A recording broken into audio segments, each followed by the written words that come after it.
اعوذ باللہ من الشیطان الرجیم بسم اللہ الرحمن الرحیم رب اشرح لی صدری ویسر لی امری واحلل عقدۃ من لسانی یفقہوا قولی۔ منتخب احادیث اکرام مسلم، مسلمانوں کے حقوق۔ حضرت عمران بن حسین رضی اللہ تعالی عنہ سے روایت ہے کہ ایک صاحب نبی کریم صلی اللہ علیہ وسلم کی خدمت میں حاضر ہوئے اور انہوں نے السلام علیکم کہا۔ آپ نے ان کے سلام کا جواب دیا، پھر وہ مجلس میں بیٹھ گئے۔ آپ صلی اللہ علیہ وسلم نے ارشاد فرمایا 10، یعنی ان کے لیے ان کے سلام کی وجہ سے 10 نیکیاں لکھی گئیں۔ پھر ایک اور صاحب آئے اور انہوں نے السلام علیکم ورحمۃ اللہ کہا۔ آپ صلی اللہ علیہ وسلم نے ان کے سلام کا جواب دیا، پھر وہ صاحب بیٹھ گئے۔ آپ صلی اللہ علیہ وسلم نے ارشاد فرمایا 20، یعنی ان کے 20 نیکیاں لکھی گئیں۔ پھر ایک تیسرے صاحب آئے اور انہوں نے السلام علیکم ورحمۃ اللہ وبرکاتہ کہا۔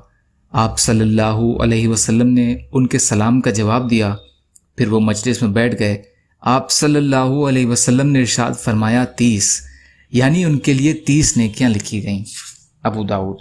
حضرت ابو امامہ رضی اللہ تعالی عنہ روایت کرتے ہیں کہ رسول اللہ صلی اللہ علیہ وسلم نے ارشاد فرمایا، لوگوں میں اللہ تعالیٰ کے قرب کا زیادہ مستحق وہ ہے جو سلام کرنے میں پہل کرے۔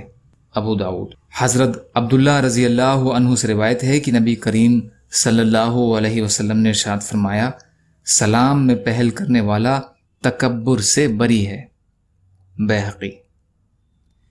یا اللہ ہم سب کو کہنے سننے سے زیادہ عمل کی توفیق عطا فرما۔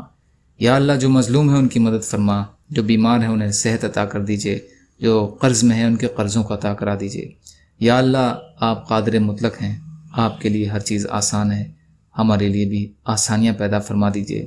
یا اللہ اپنے حلال میں سے دے دیجئے، اپنے حرام سے ہمیں بچا لیجئے۔ یا اللہ اپنے غیر سے بے نیاز کر دیجئے۔ یا اللہ بغض، حسد، جلن، کینہ، تکبر، ریاکاری سے ہمارے دلوں کو پاک کر دیجئے۔ آپ جیسا بہتر سمجھیں ویسے ہماری حفاظت فرمائیے۔ آپ جو بھی فیصلہ ہمارے لیے کیجئے اس کا انجام بہتر کر دیجئے۔